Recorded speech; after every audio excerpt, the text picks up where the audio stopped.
Have you ever heard of Indigo Children? No, I probably heard of it, and it's probably like, how are you doing? I'd relate it to some hippie thing. A hippie thing? Indigo Children. Yes. Sounds hippie. Well, Ruby, have you ever heard of Indigo Children? I've heard of Indigo Girls. Indigo Girls, yes. Pretty good band.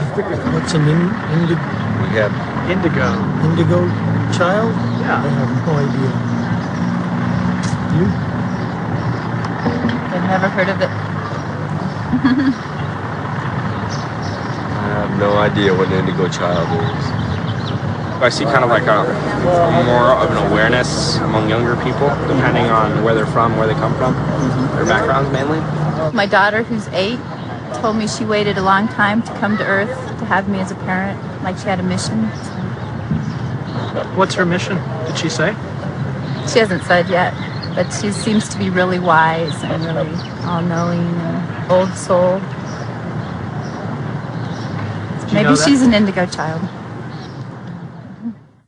The blessed gift a child brings, the veils will open when the angel sings. The blessed gift a child brings, the veils will open when the angel sings. And the arms of the earth are open wide, receiving the blessing from inside. The womb of the earth, miracle of birth. Womb of the earth, miracle of birth.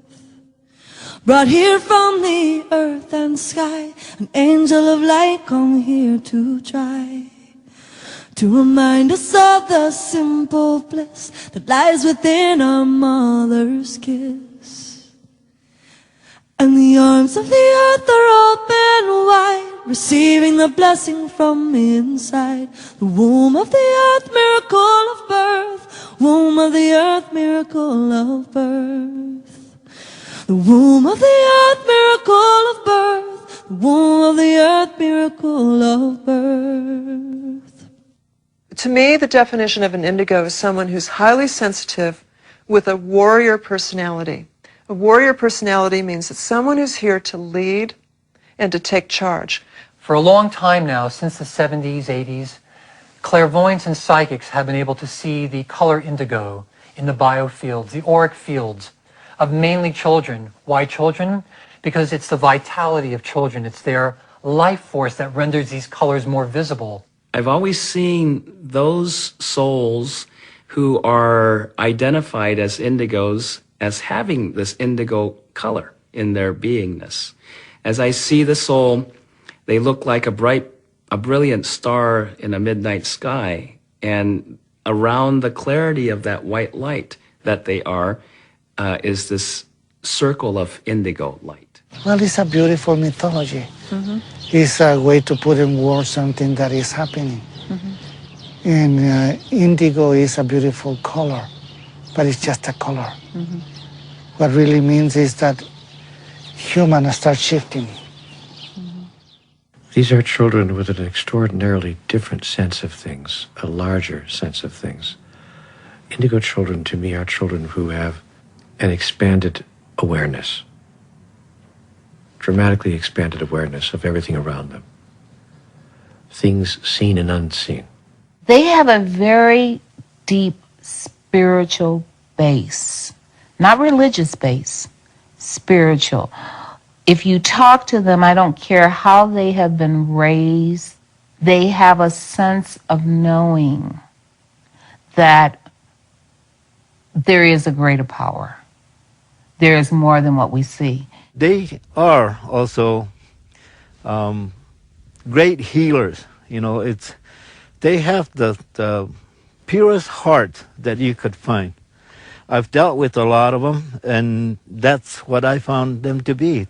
人間は神の子でありますから、神の摂理、神の教えを忘れないで、いるあるいは生まれてきた子供たち。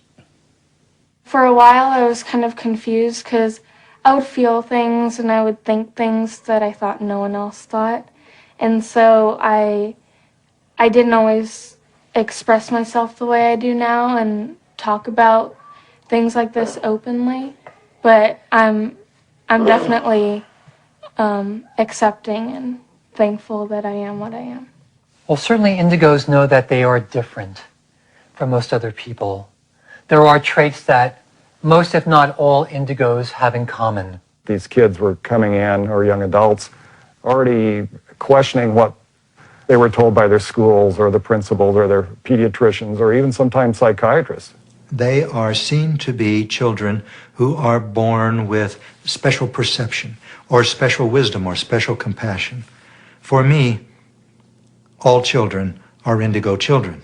I wouldn't just want to be certain people be singled out called an indigo because everybody is. They're just, some people have realized it and some haven't. Indigo is just a name for people who have realized it, really, and do special things that people think are amazing, but everybody can do it if they just believe that they can.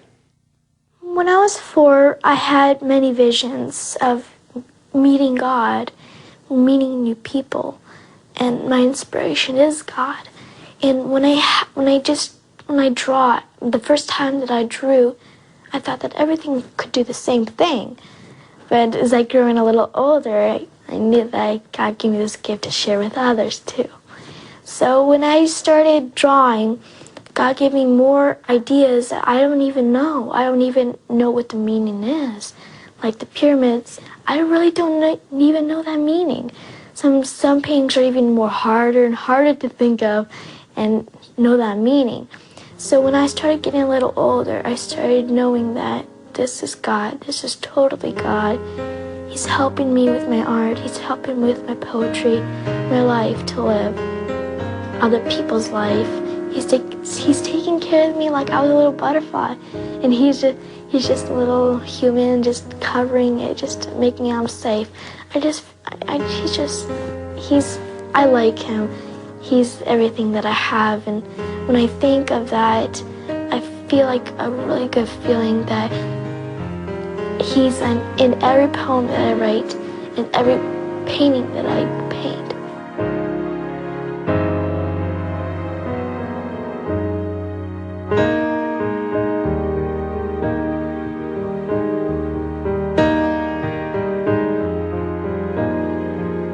Each time when I paint the eyes, I like the eyes because I like to paint their whole life in their eyes. Sometimes do this people even inside their eyes, little people. You don't think, you don't just, for example, you dream of something and you just see stuff inside your dream and you just see it. It's exactly like writing it and seeing it at the same time. I know it's God, I really know it. And sometimes I just feel like, God gave me this gift to me, why not others? Because sometimes I'm a little frustrated because I don't get that right thing, like the right word or the right position. So I'm frustrated, but when I just start talking,